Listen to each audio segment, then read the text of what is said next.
जय हिंद दोस्तों, मैं हूं मेजर गौरवारी और आप देख रहे हैं मेजरली राइट।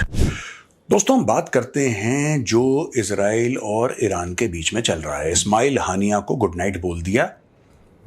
क्यों बोला गुड नाइट, कैसे बोला गुड नाइट, उसके पीछे कारण क्या थे, ये हम लोग आगे भी डिस्कस करेंगे क्योंकि ये मामला भी बड़ा लंबा खींचेगा। यहां पे ईरान ने धमकी दे दी है कि भाई हम आपके ऊपर हमला कर देंगे। जब पिछले महीने यानी कि जुलाई में बेंजामिन नेतन्याहू आए थे अमेरिका, तो उन्होंने बोला था एब्राहम अलायंस के बारे में बात करी। ये एब्राहम अलायंस क्या है दोस्तों, और इसका नाम एब्राहम क्यों दिया गया, इसके लिए आपको समझना पड़ेगा एब्राहम अकॉर्ड्स। ये जब डोनाल्ड ट्रंप थे राष्ट्रपति, तब एब्राहम अकॉर्ड्स साइन हुए थे। इसमें मुस्लिम देश भी थे, जैसे बहरीन था इसमें, और कुवैत इसमें, और यूएई इसमें, और भी देश थे। इसके जो क्रिश्चियन थे वो तो यूएस ऑब्वियसली वाज देयर, और जूज वो इजरायली थे, तो इसका नाम दिया एब्राहम अकॉर्ड्स।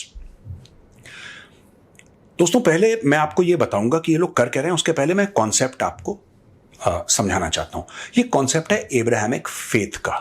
इस्लाम में इनको कहते हैं अहले किताब। अहले किताब, किताब जानते हैं, बुक को कहते हैं अहले किताब।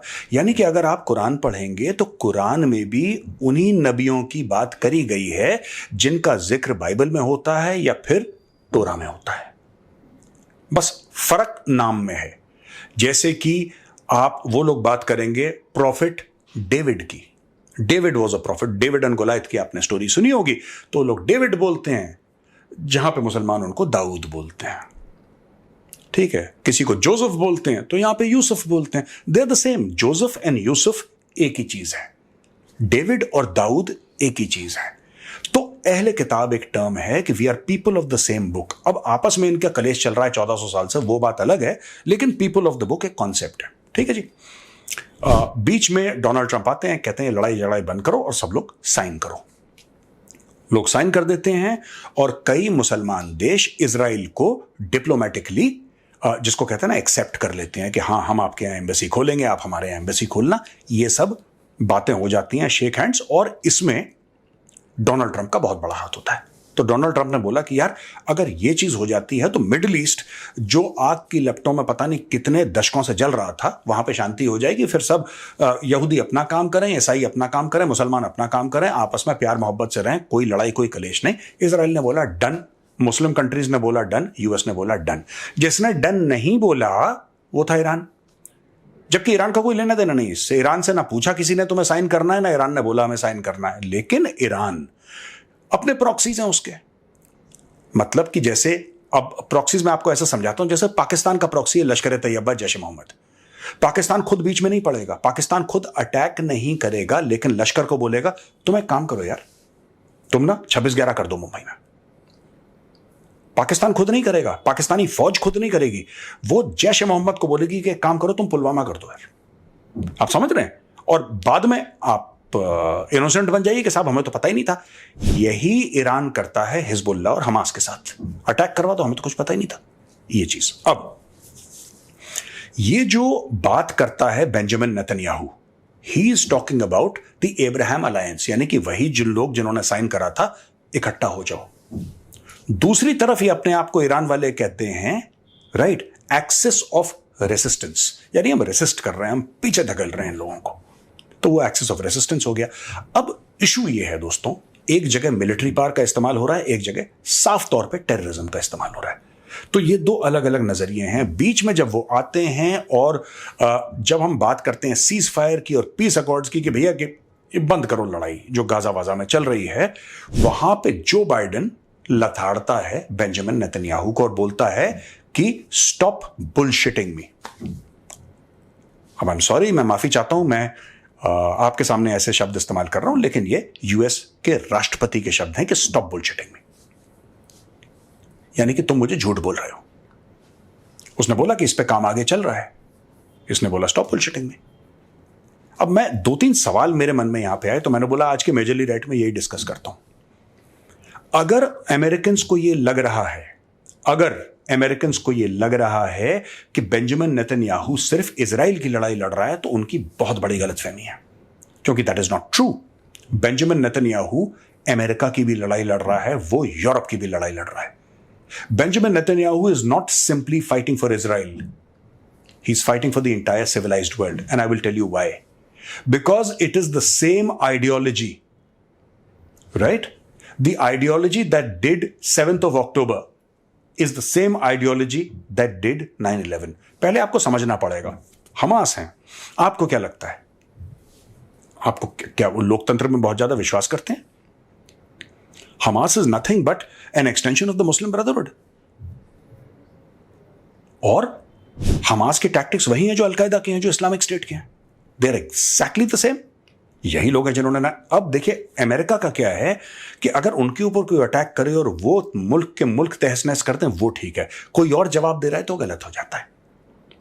तो यहां पे अमेरिका का दोगलापन है। America is being two faced here, to be very honest.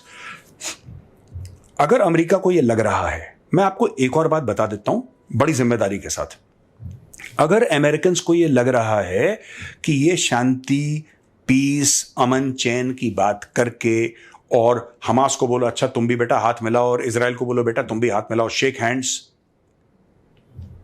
There will be no peace in the Middle East. मैंने बहुत इसके ऊपर रिसर्च कर ली और बड़ी जिम्मेदारी के साथ आपको बता रहा हूं, शांति मिडिल ईस्ट में नहीं होगी। ये लड़ाइयां फिर से होंगी और ये लड़ाइयां चलती रहेंगी, चलती रहेंगी, चलती रहेंगी। देखिए, फसाद की जड़ ईरान है, आपको फसाद की जड़ समझनी पड़ेगी। फसाद की जड़ ईरान है। कौन हिजबुल्लाह को पैसे देता है? कौन हमास को हथियार देता है? कौन इसको आइडियोलॉजिकल इंडोक्ट्रिनेशन देता है? कौन इनको ट्रेनिंग देता है? ये हथियार आते कहां से हैं? क्या हिजबुल्लाह की कोई फैक्ट्री है जहां पे हिजबुल्लाह हथियार बना रहा है? क्या हमास की कोई फैक्ट्री जहां पे वो AK-47 बना रहा है? ये जो रॉकेट्स फायर करता है हजारों की तादाद में, रॉकेट्स आखिर आते कहां से हैं? इसका सोर्स क्या है? जब भी कोई प्रॉब्लम हो दोस्तों, always go to the source, always go. जब आप सोर्स आइडेंटिफाई कर लोगे, आप प्रॉब्लम आइडेंटिफाई कर लोगे, जब आप प्रॉब्लम आइडेंटिफाई कर लोगे, आप प्रॉब्लम को सॉल्व कर लोगे। अमेरिका का यह मानना है कि अगर ये हाथ मिला लेंगे और 2 स्टेट सोल्यूशन हो जाएगा, एक तरफ फिलिस्तीन हो जाएगा, एक तरफ इजराइल हो जाएगा। 4 बार तो पहले इजराइल यही कह चुका है कि कर लो। इजराइल ने जब 2004, 2005 में, आई थिंक 2005, जब इजराइल ने सारे के सारे अपने सेटलमेंट्स हटा दिए, तो वही तो था कि तुम अपनी जमीन ले लो अपनी जमीन सारी की सारी, हमें नहीं रहना है यहां पे, सब ले लो। उसके बाद फिर हमले हुए। ये हमले कभी नहीं रुकेंगे दोस्तों। तो अमेरिका की यह गलतफहमी है कि इजराइल के ऊपर प्रेशर डालो, क्योंकि अब उनको यह लगने लगा है कि Israel is the aggressor. 7th of October सब भूल गए। अच्छा, वापस मैं आता हूं इस अलायंस के ऊपर। यह अलायंस है क्या? एसेंशियली एक मिलिट्री अलायंस की बेंजामिन नेतन्याहू ने बात करी है, राइट? क्योंकि यह हमला होगा। अभी देखिए, हिजबुल्लाह ने रॉकेट मारना शुरू कर दिया इजराइल के ऊपर। अब लेबनान इतना खूबसूरत शहर, ये फोटोग्राफ देखिए लेबनान की, फोटोग्राफ देखिए लेबनान की, है नहीं सुंदर? अच्छा लग रहा है आपको? पानी भी है वहां पे, समुंदर भी है, लंबी लंबी बिल्डिंग है, सड़कें हैं, प्यारी सी जगह है लेबनान। लेबनीज फूड बड़ा फेमस है, लेबनीज म्यूजिक बड़ा फेमस है। तो लेबनान एक अच्छी जगह है। शायद हिजबुल्लाह को नहीं अच्छा लग रहा कि लेबनान ऐसा खड़ा रहे। वो चाहता है जो खड़ा है वो पड़ जाए, वो पड़ा हो जाए। तो इजराइल वो भी कर देगा। ये लोग चाहते हैं कि लेबनान को भी गाजा बना दिया जाए। That is there wish, because it is the wish of the Iranian state. Game समझ रहे हैं आप? इसमें हिजबुल्लाह की नहीं चल रही, इसमें ईरान की चल रही है। ईरान रिमोट कंट्रोल का बटन दबा रहा है और यहां पे कलेश हो रहा है।